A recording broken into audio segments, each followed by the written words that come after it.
Hello students, मैं यशवंत स्वागत करता हूं आपका अपने YouTube channel new way of learning पर।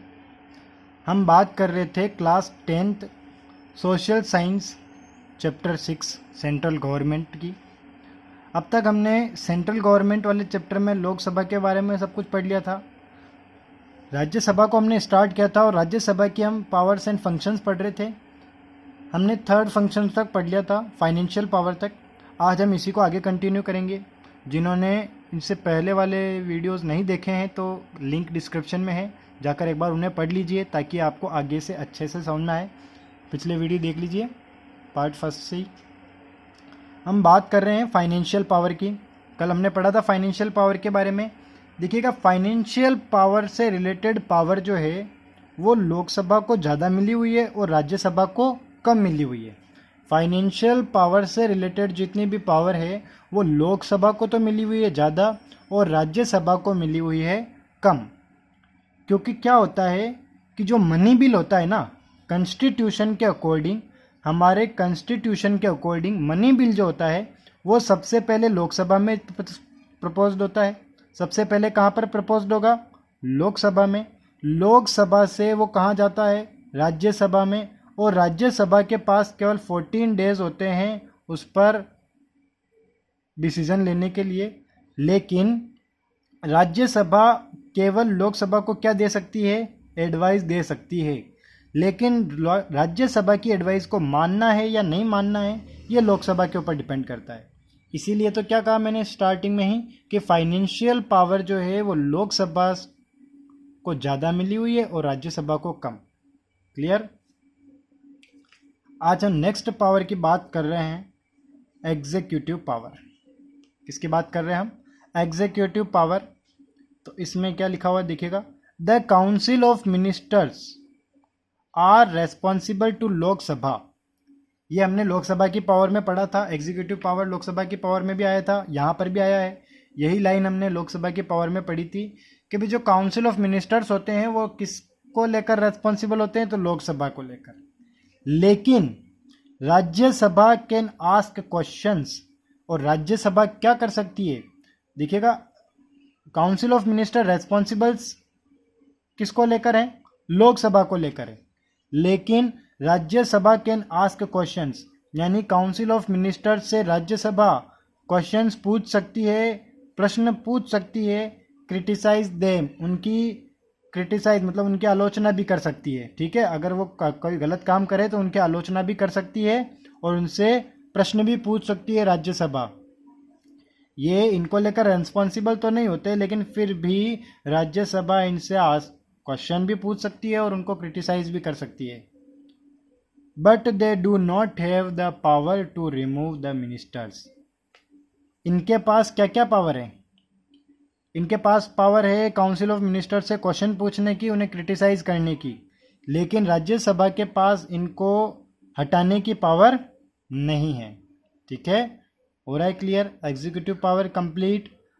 क्या पढ़ा हमने एग्जीक्यूटिव पावर में? कि भाई जो काउंसिल ऑफ मिनिस्टर्स होते हैं वो रेस्पॉन्सिबल होते हैं लोकसभा को लेकर, लेकिन राज्यसभा उनसे क्वेश्चंस पूछ सकती है, उन्हें क्रिटिसाइज कर सकती है, लेकिन उन्हें रिमूव नहीं कर सकती है। अब हम नेक्स्ट पावर की तरफ बढ़ते हैं। नेक्स्ट पावर्स आ रही है हमारी मिसलेनियस पावर। क्या आ रहा है? Miscellaneous power. देखिएगा, इसमें हम फर्स्ट पावर पढ़ रहे हैं, elected member of Rajya Sabha. Elected member of Rajya Sabha, याद करो हमने 245 मेंबर्स के बारे में पढ़ा था, यानी 233 मेंबर स्टेट और यूनियन टेरिटरी से इलेक्ट होकर आते हैं, 12 मेंबर जो कि नॉमिनेट किए जाते हैं प्रेसिडेंट के द्वारा। तो ये जो इलेक्टेड मेंबर हैं, elected members of Rajya Sabha participate in the election of president and vice president. यानी कि जब प्रेसिडेंट का इलेक्शन होता है और वाइस प्रेसिडेंट का इलेक्शन होता है तो जो इलेक्टेड मेंबर है राज्यसभा के वो उसमें पार्टिसिपेट करते हैं। ये उनका पहला मिसलेनियस पावर हो गया। सेकंड मिसलेनियस पावर के बारे में जानते हैं, Rajya Sabha with Lok Sabha can impeach president, जज of the Supreme Court and some other officers. Rajya Sabha with Lok Sabha मतलब राज्यसभा लोकसभा के साथ मिलकर, इम्पीच मतलब होता है रिमूव, हटाना, ठीक है। तो राज्यसभा लोकसभा के साथ मिलकर किस किस को हटा सकती है? राज्यसभा लोकसभा के साथ मिलकर प्रेसिडेंट को, जज ऑफ द सुप्रीम कोर्ट यानी सुप्रीम कोर्ट के जज को और दूसरे ऑफिसर्स को हटा सकती है, रिमूव कर सकती है। सेकंड पॉइंट हो रहा है क्लियर? देखिए फर्स्ट पॉइंट में हमने क्या पढ़ा कि जो इलेक्टेड मेंबर होते हैं राज्यसभा के वो प्रेसिडेंट और वाइस प्रेसिडेंट के इलेक्शन में पार्टिसिपेट करते हैं।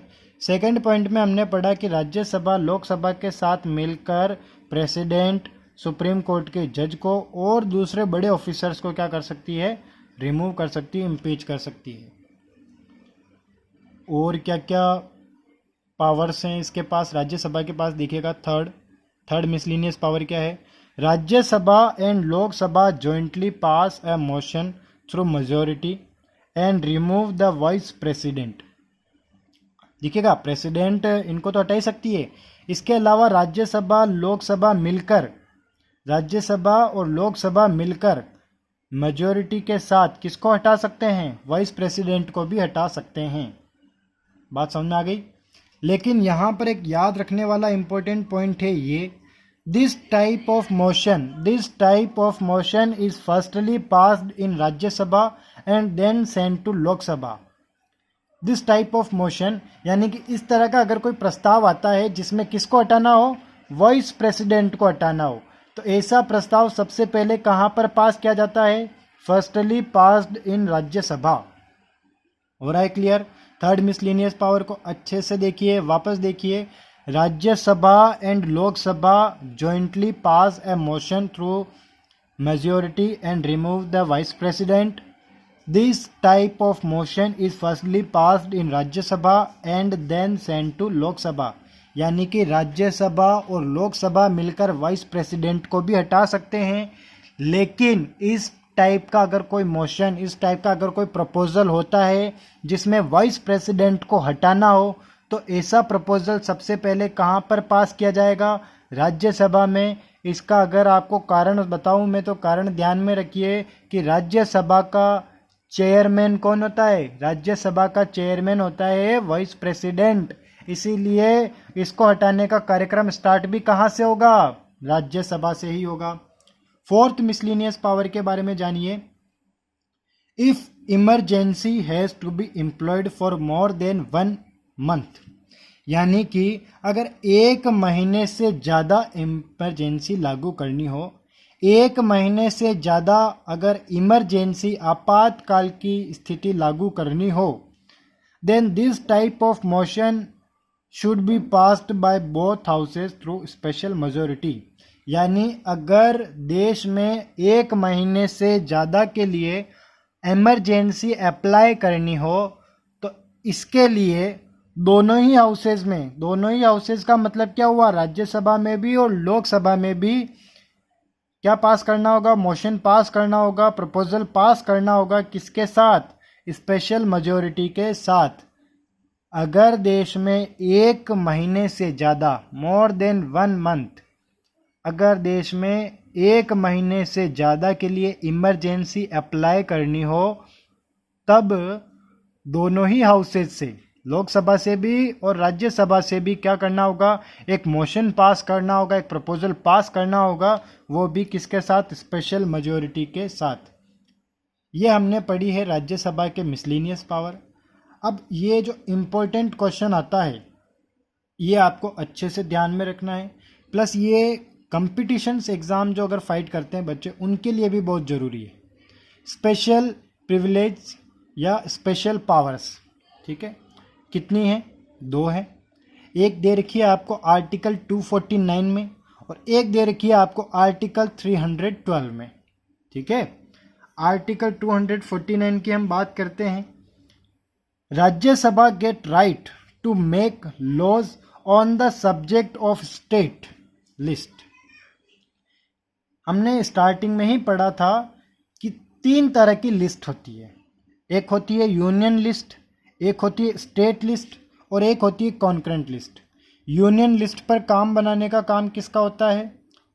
यूनियन लेजिस्लेचर का। स्टेट लिस्ट पर कानून कौन बनाती है? State legislature.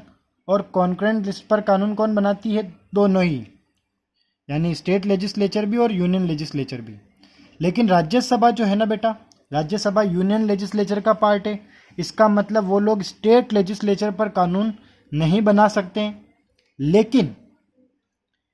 लेकिन आर्टिकल 249 में राज्यसभा को एक स्पेशल पावर दे रखी है कि राज्यसभा स्टेट लिस्ट के किसी भी एक टॉपिक को या किसी भी एक सब्जेक्ट को, स्टेट लिस्ट में जितने भी सब्जेक्ट लिखे हुए हैं जो कि राज्यों से जुड़े हुए हैं, लेकिन राज्यसभा उनको किसका घोषित कर दे?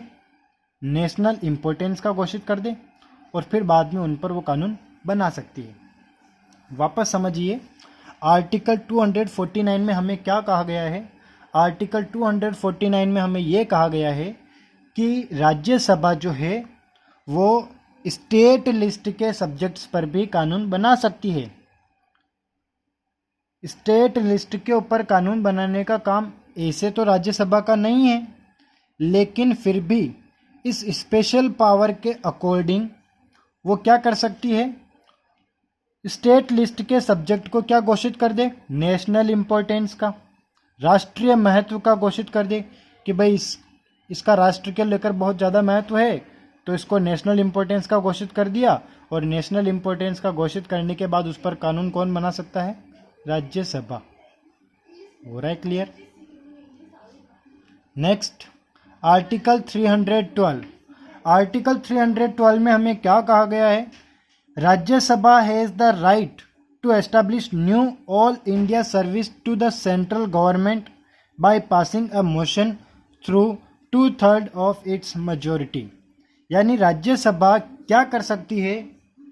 नई सर्विसेज स्टार्ट कर सकती है। राज्यसभा एक प्रपोजल पास करके केंद्र सरकार के लिए, सेंट्रल गवर्नमेंट के लिए नई सर्विसेज स्टार्ट कर सकती है। जैसे सर्विसेज होती है ना बेटा, IAS होती है, IPS होती है, ऐसे और नई सर्विस कौन एस्टैब्लिश कर सकता है? राज्यसभा। ठीक है, 2/3 की मेजॉरिटी के साथ एक प्रपोजल पास कर ले, 2/3 की मेजॉरिटी के साथ एक प्रपोजल पास कर ले, और उस प्रपोजल को पास करके क्या स्टार्ट कर सकती है? वो क्या एस्टैब्लिश कर सकती है? New all India service. ऐसी पावर कहाँ दी गई है राज्यसभा को? आर्टिकल 312 में। इनको अच्छे से ध्यान रखना, इनके आर्टिकल्स भी ध्यान रखने स्पेशल पावर में। Article 249, article 312। आर्टिकल 312 में क्या कहा गया है कि राज्यसभा एक स्पेशल प्रपोजल पास कर सकती है 2/3 की मेजॉरिटी के साथ, और उसको पास करके नई सर्विसेज ला सकती है। आर्टिकल 249 में क्या कहा गया कि राज्यसभा जो है वो स्टेट लिस्ट के किसी सब्जेक्ट को नेशनल इम्पोर्टेंस का बता दे, और नेशनल इम्पोर्टेंस का बताने के बाद उस पर वो कानून बना सकती है। क्लियर? ये हमने क्या पढ़े? राज्यसभा के पावर। वापस देखिए, आप 10th क्लास में बोर्ड एग्ज़ाम देंगे और इस चैप्टर से बड़ा क्वेश्चन डेफिनेटली आता है। और ये अभी हमने जो पावर्स पढ़ रहे हैं हम, ये पावर्स इन्हीं में से एक बड़ा क्वेश्चन बनकर आता है। ठीक है, अच्छे से याद कीजिए इन पॉइंट्स को। मिलते हैं नेक्स्ट वीडियो में, तब तक के अच्छे से नोट्स बनाइए।